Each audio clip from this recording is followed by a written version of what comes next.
आप देख रहे हैं यूआर टीवी। चलिए सुनते हैं आज की कहानी। 3 अनमोल शिक्षाप्रद कहानियां, मेहनत की कमाई।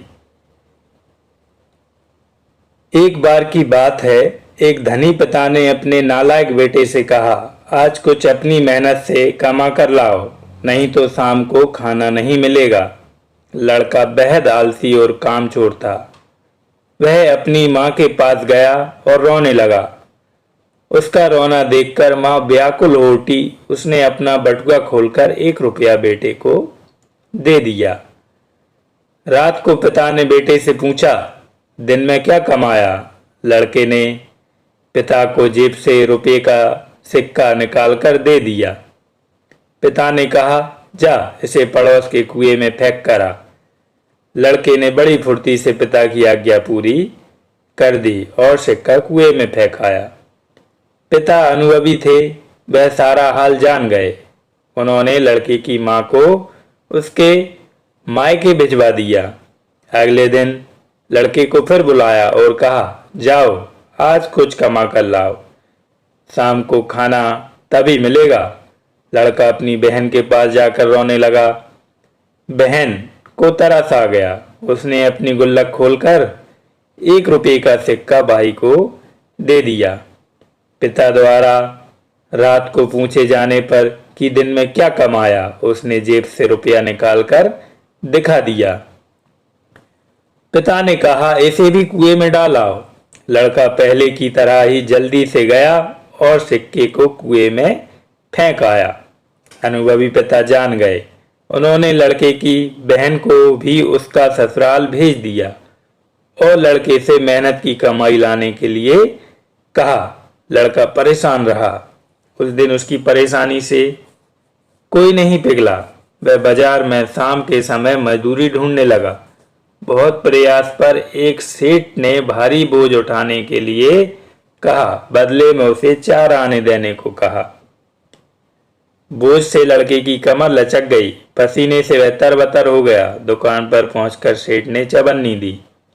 रात को पिता ने पूछा, दिन भर में आज तूने क्या कमाई की? लड़के ने जेब से चवन्नी निकालकर उसे दिखाई।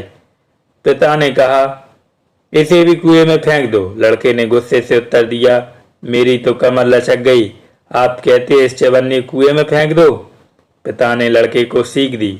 देखा मेहनत की कमाई का दर्द कैसा होता है। फिर अनुभवी पिता ने लड़के की पीठ थपथपाई और उसे छाती से लगा लिया। उसके बाद अपनी दुकान का कारोबार उसे ही सौंप दिया। किसी ने सच ही कहा है कि मेहनत से कमाया हुआ धन हर व्यक्ति सोच समझकर ही खर्च करता है। आत्मनिरीक्षण। जीवन में उन्नति के लिए जरूरी है कि प्रत्येक आदमी प्रतिदिन अपने जीवन का आत्मनिरीक्षण करे। वह कम से कम सोने से पहले अपने दिन भर के कामों का लेखा जोखा करे। वह देखे कि दिन भर में मैंने कौन सी भूलें की। अगली बार मैं इन भूलों को कैसे दूर कर सकता हूँ। इसी के साथ वह यह भी देखे कि आत्म विकास की दिशा में आप अपना एक कदम कैसे बढ़ा सकते हैं। जीवन में कायर से कायर, हीन से हीन व्यक्ति इस गुण को अपनाकर आगे बढ़ सकता है। संयुक्त राज्य अमेरिका की सेना में एक सैनिक अधिकारी था, कप्तान जॉन कैलेंडर। उसने एक लड़ाई में शत्रु के सामने बड़ी कायरता दिखाई। अमेरिका के प्रथम राष्ट्रपति जॉर्ज वाशिंगटन ने इस अधिकारी के विरुद्ध फौजी अदालत द्वारा कोर्ट मार्शल का आदेश दिया। कप्तान कैलेंडर ने अपने कप्तान के पद से इस्तीफा दे दिया।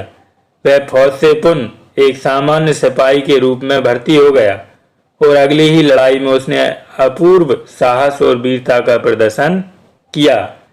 राष्ट्रपति जॉर्ज वाशिंगटन उसके शौर्य से प्रसन्न हो गए। उन्होंने कैलेंडर को न सिर्फ माफी दी बल्कि उसे उसके पद पर भी नियुक्त कर दिया। कैलेंडर की इस उन्नति का एकमात्र कारण अपनी भूल को मानकर आत्मविकास की दिशा में बढ़ने का दृढ़ निश्चय ही था। महर्षि रमण ने ठीक ही कहा है। इस संसार में 3 चीजें अत्यंत कठोर हैं, फौलाद, हीरा और आत्म निरीक्षण। इस कहानी से हमें शिक्षा मिलती है कि प्रत्येक मनुष्य रोजाना रात्रि के समय अपनी अच्छाइयों व बुराइयों का आत्मनिरीक्षण अवश्य कर लेना चाहिए। जियो तो सम्मान से, मरो तो सम्मान से। यूनान के विवरणों में लिखा है कि सिकंदर के शासन के विरुद्ध भारत का बुद्धिजीवी वर्ग अपना उग्र रोष हर दृष्टि से प्रकट करने के लिए तत्पर था। सिकंदर के विरुद्ध एक भारतीय राजा को भड़काने वाले ब्राह्मण से यवन राज सिकंदर ने पूछा, तुम क्यों इस राजा को मेरे विरुद्ध भड़काते हो? ब्राह्मण ने जवाब दिया, मैं चाहता हूं यदि वह जिए तो सम्मान पूर्वक जिए, नहीं तो सम्मान पूर्वक मर जाए। सिकंदर से एक ब्राह्मण सन्यासी ने कहा था, तुम्हारा राज्य सूखी हुई खाल के समान है जिसका कोई गुरुत्वा केंद्र नहीं है। जब सिकंदर राज्य के एक पार्श्व पर खड़ा होता है तब दूसरा हिस्सा उसके खिलाफ उठ खड़ा होता है। सिकंदर तो संसार के स्वामी धौं जोस का पुत्र है। यदि तुम उसके सामने जाओगे तो तुम्हारा सिर धड़ से अलग कर देगा। उस सन्यासी ने यह सुनकर उपेक्षा की हंसी में कहा था, जिस समय सिकंदर धौं का बेटा है उसी समय मैं भी धौं का पुत्र हूँ। मैं अपनी मातृभूमि भारत से पूरी तरह खुश हूँ, जो माता के समान मेरा पालन पोषण करती है। यदि सिकंदर गंगा के पार की भूमि में गया तो नंद की सेना उसे यह दिखा देगी कि वह अभी सारे संसार का स्वामी नहीं है। उस सन्यासी के साहस को देखकर सिकंदर स्तब्ध रह गया था। आगे जाकर पश्चिमोत्तर भारत में सिकंदर के खिलाफ जो विद्रोह हुआ था वस्तुत वह जान विद्रोह था। उसका नेतृत्व तत्कालीन बुद्धिजीवी वर्ग ने किया था। इससे शिक्षा मिलती है कि प्रत्येक व्यक्ति को आत्मसम्मान के साथ जीना चाहिए।